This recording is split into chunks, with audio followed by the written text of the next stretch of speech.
It's definitely a historic day. This motion to vacate hasn't been used in about 100 years, so it's going to be an interesting day, and we'll see how things sort themselves out. It has the potential to resolve itself and us continue on the road we're on, or it has the potential to be a very chaotic day and next few days. You've been known as an ally of Speaker McCarthy. Maybe you can correct me if that's not the way I should put it, even as a member of the Freedom Caucus. What will determine your decision here? Well, I supported him for Speaker, but I also applauded the reforms that the Freedom Caucus were able to get, including the ability of one member to call a motion to vacate. That's being used, but I will say that the vast majority of the Freedom Caucus today have indicated that they are not going to vote to vacate the chair because it's a matter of timing. What we're in the middle of right now is the appropriations process. We have conservative appropriations bills moving through the floor.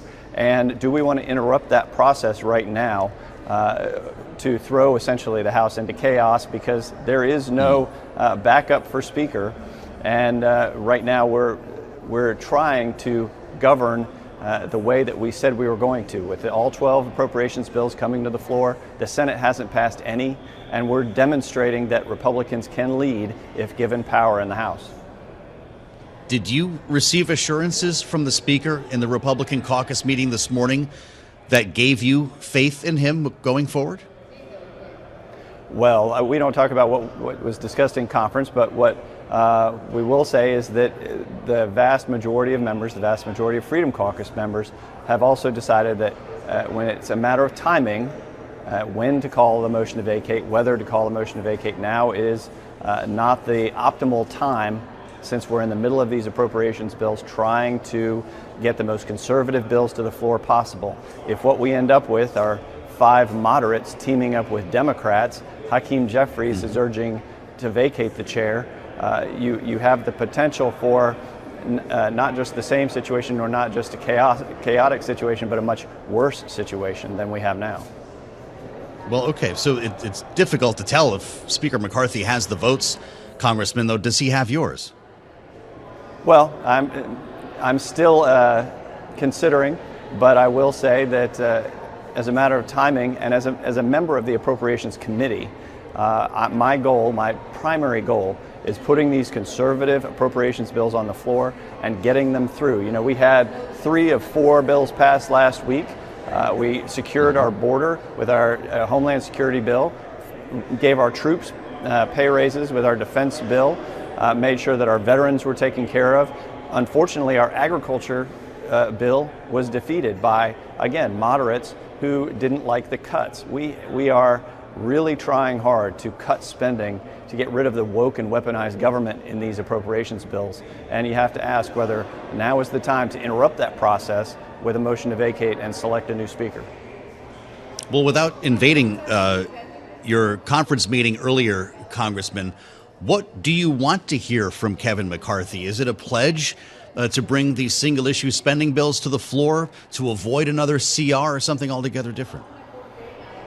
Well, we did not want to shut down, but I am not a fan of the status quo. I'm not a fan of the current 45-day CR. I voted against it because I don't support the Pelosi spending that's going on right now, and I don't support the lack of a border solution. And so what we had before that, what I voted for, was a continuing resolution for 30 days that did include border security, that did include cuts to spending, and that was something that we could have demonstrated to the American people that we're moving in a different direction, that we're not just treading water. And that's why maintaining the status quo is not acceptable. Mm-hmm.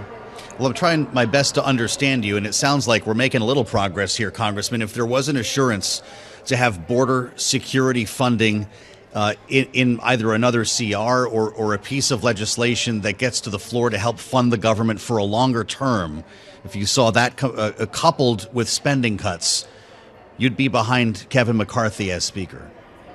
Well, I think that was the first continuing resolution that Kevin supported. He put it out there. It was ultimately defeated, and we ended up with where we are, 45 days of the Pelosi spending levels put forward. My hope is that we would avoid that moving forward. the more that Kevin can reassure us that that is not what he is going to do, that he is going to push for border security, which he has, then that's going to definitely go a long way toward reassuring me that we're on the right track. Okay, that's a start here at least. What happens in 45 days? We just talked about the framing of this continuing resolution. How are you looking at the next couple of weeks here, Congressman? Did we simply prolong a shutdown to the middle of November, or can progress be made? Progress can and is being made. What we saw from the majority leader, Steve Scalise, was a calendar of how we're going to get the rest of these 12 appropriations bills through in October. And if that's interrupted by a motion to vacate that's successful, then that calendar goes out the window and we're not able to get it done, and then we're facing another shutdown. So my hope is that we can get these 12 bills through, that we have that motion to vacate as an option, but that we focus right now on these appropriations bills.